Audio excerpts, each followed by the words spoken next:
Hello, everybody, and welcome to Forever Red Devils on the Wednesday morning show. And we are a little over 24 hours away from our Europa League clash with Fenerbahce against Jose Mourinho tomorrow night in Turkey.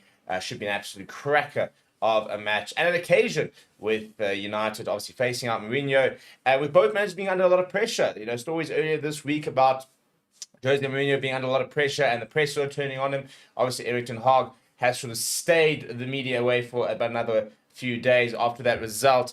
But it's a must-win game for both teams, to be honest, given the situation. And for United, nothing less than 3 points is what is needed. We have to go on a run. Have to go on a run at the moment because we are absolutely nowhere in the Europa, absolutely nowhere in the league, and need to start becoming somewhere. Coming up on the show, we were talking a little bit about some transfer news about a 17-year-old Argentinian wonder kid that is being monitored by United. We'll talk a little bit about Diego Dalot, talk about some of the other all the rumors about Xavi Hernandez, who we spoke about a little bit last night, as well as having a bit of a look ahead towards tomorrow and what we kind of expect to see. We will have a predicted team out tomorrow morning, and we will obviously have our show tonight, and then we'll have a reaction tomorrow evening. We've got the press conference coming up this afternoon as well, so keep an eye out for that. Before we get into the news, please do smash the like on the video. Please do subscribe to the channel as well. Let's start with the Diego Dalot news, shall we? So Real Madrid have been monitoring Diego Dalot as apparently one of the key players to potentially bring in as they look for a backup for Dani Carvajal, who's currently injured and very much now sort of lacking a bit of depth in that right back position. Now, Dalot was apparently one of the main sort of leading targets for them, but apparently they have now decided not to consider pursuing him, and that he is off the radar, which is a very good thing because we talk about one of the few United players that we want to sort of keep in and around the squad. Dalot, probably one of them, and rumors now that apparently he's looking to sign a new contract and extend his stay at United. For me, I think he is somebody that really wants United to succeed. He wants to succeed with United, brought in at a very young age, highly rated, had his early injury issues, but now seems to be able to go on a bit of a run. And if you continue the format and continue that run, I think he'll become an absolutely key part of a successful Manchester United team. And this is a situation now, for example, where we've got to start being a lot better in terms of retaining players that we can't afford to lose. And he is a player we can't afford to lose. You look at it across the team and you think you're right back between Masraoui and Dalot, happy days. Left back, got to bring a left back in January. I don't see how we don't. We've got to bring somebody in on loan. Till Malacia, Luke Shaw, even if they both return to full fitness, you've got to bring somebody in on loan because we know that both these two have got injury issues and we're continuously having to play, Dalot on the left, for example, Johnny Evans on the left, and we're having to sort of continuously sort of put in different players who shouldn't be there and are playing out of position to be able to accommodate a position that we should have strengthened during the summer and didn't. And how we didn't, I have no idea. It was so horrendously obvious that we needed to bring in players in that position, and how we didn't beggars belief, to be perfectly honest. So we can't afford to then, for example, somebody like a Dalot, we've got to hold out. You've got to hold out. If they want to bring him, if they want to sign him, they've got to be absolutely massive money. It's going to be big enough money where we can go replace him immediately and with some change. When is the last time we did that with a player? When was the last time, maybe Ronaldo back in sort of 2008, where we managed to sell a player, who for enough money which warranted his sale, and we could then go and recruit potential placements and not necessarily feel their effect as much. We need to start doing that a lot more. We can't be a feeder club. We can't be sitting there in a situation where we're going to lose one of our better players and not get the money that we need to be able to aptly replace them. Some players will leave, and that's a reality. If Bruno Fernandes gets, somebody comes with 120, 130 million pounds in the sum of Bruno Fernandes, and you sit there going, maybe we should do. Then you do it. So it's not to say that anybody's unsellable, for example, but you have to have big enough transfer sort of fees to warrant these sales. Otherwise, we continue to start bleeding money, bleeding players, and we're never going to be able to build. And lots of transfer stories at the moment floating around. We're heading into November next week, which means we are 2 months away from the January transfer window. I don't expect too much activity from United, maybe a couple, maybe a loan as for a left back, maybe go into the market for another striker from again, you probably have to be on loan. You don't really sign big sort of players in January. Bruno Fernandes is probably the last big major signing we made in a January transfer window. So I don't expect us to be too active come January, but there obviously will be potentially some exits, and it's going to be an interesting transfer window, for example, to see what the other teams are doing, and whether we start sort of putting down some groundwork for some potential transfers in the summer.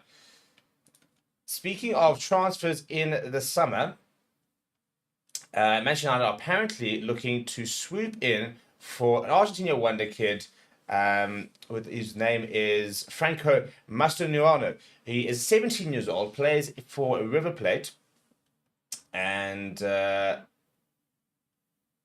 is on a lot of teams' radars. So this is the story. It has been reported here out of Argentina, which says as follows. So it says, Manchester United are monitoring a lot of different midfielders at the moment, with the likes of Sunderland's Chris Rigg and Norwegian starlet Sverre Niepan on the radar. However, apparently the big target they're looking at is a 17-year-old Franco Mastroianni from Argentina, who currently plays in the River Plate first team. He's got 25 appearances to his name, just 17 years old, has played for Argentina at age group level, and apparently has a 40 million euro release clause, which is apparently very much on PSG's radar to potentially trigger.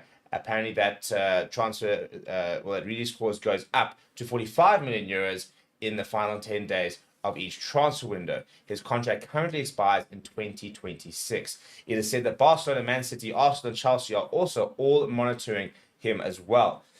This is the kind of transfer United need to bring in. This is the kind of race United need to win. Previously it would have all been United, and this needs to be another midfielder you've got to bring in and get him first time. You've got to make sure that if this is somebody who's going to be this good, this talented, and all these type of teams are looking at him, for once, be first and go and be proactive and go bring him in. Go bring him in January, for example. Look, 40 million euros for a 17-year-old is wild. But you're looking at a player, for example, who is playing for River Plate week in, week out at the moment, and in the midfield, in left-footed midfield as well. Not something we have. Apparently, can play sort of in the sort of the 8 sort of role, box to box, or can play in the number 10 role. So we're looking now at a potential Bruno Fernandes long-term replacement. And he's already played for the Argentina under-20 side, which also he's been trained with the Argentina under-20 side. So very exciting young player apparently. Now I'm not going to pretend to sit there and say I know what he's like, but if he is really this talented, and if there are these type of teams after him, go and be proactive and try and bring him in. Because we keep losing out of these players. Somebody like Julian Alvarez, for example, at City. I mean, he's somebody that United could have really used in the last few seasons. There are so many players who have been brought in by other sort of clubs at this sort of level, especially look at Real Madrid and the way they brought in Vinicius Jr., Rodrigo. They continue to bring in sort of these, South American players. It's about time United start bringing in young players. I mean, look at Garnacho, and how important he's become. And, Garnacho's come through our academy. If he ever eventually goes, Real Madrid will probably, I think he'll probably follow the Ronaldo journey. If he were to leave United, Real Madrid will probably be the club. But at the rate he's going, he'll leave for big, big money. We're talking like 120 million pounds. Now that's a proper signing. You bring in a young player, he comes through the academy, he plays like he does now, he plays for 4, 5, 6 years, and at 27, 28 years old, you sell him for an absolute fortune, and you've got the next sort of players coming in. United need to be able to, to be fair, United need to be a club where they don't need to sell him, but where if they want to and he really wants to go, they go, oh, cool, well, we're a top side, why would you want to go? But if you do, cool, here you go, 120 million pounds, and you bring in, somebody else who is as good or at a similar type of level. That is being a big club, like we used to be, not like the current situation. Now, an interesting story that's come out today is a headline. How's this? A headline saying Sir James Ratcliffe is making decisions the Glazers would at Manchester United, saying that he's had to make changes, but some of the changes he's made have been really bad. It's an interesting situation, and a lot of what Sir Jim Ratcliffe has apparently been doing, which is coming under fire, is got to do with the Manchester United staff. For example, scrapping apparently a lot of the staff benefits when he came in, and which included, I think it was the travel, for example, to Wembley. So it said that you mentioned how to charge staff £20 to travel to and from Wembley, where it was previously free. They had previously given tickets for cup finals to their 1,100 staff members with travel to Wembley, along with pre-match food and hotel accommodation included. But this was withdrawn. Then there was a report that Bruno Fernandes offered to pay for the staff trip to London, and apparently the players threatened to pay for their own flight home from Wembley when Ineos organised a coach back to Manchester. Very interesting sort of conundrum that Jim Ratcliffe faces, because he's been brought in to make United more financially savvy. As a businessman, you kind of walk and you say, right, where can we save costs? And you can look at, for example, that idea of bringing 1,000 people from Manchester to Wembley to watch a cup final, paying for the accommodation, paying for transport, paying for a meal exactly, and you think, well, that's a massive cost. My problem becomes, is that cost the same? I mean, how big is that cost going to be compared to some of the ludicrous contracts some of the players are on, for example, some of the ludicrous transfer fees we have paid over the years?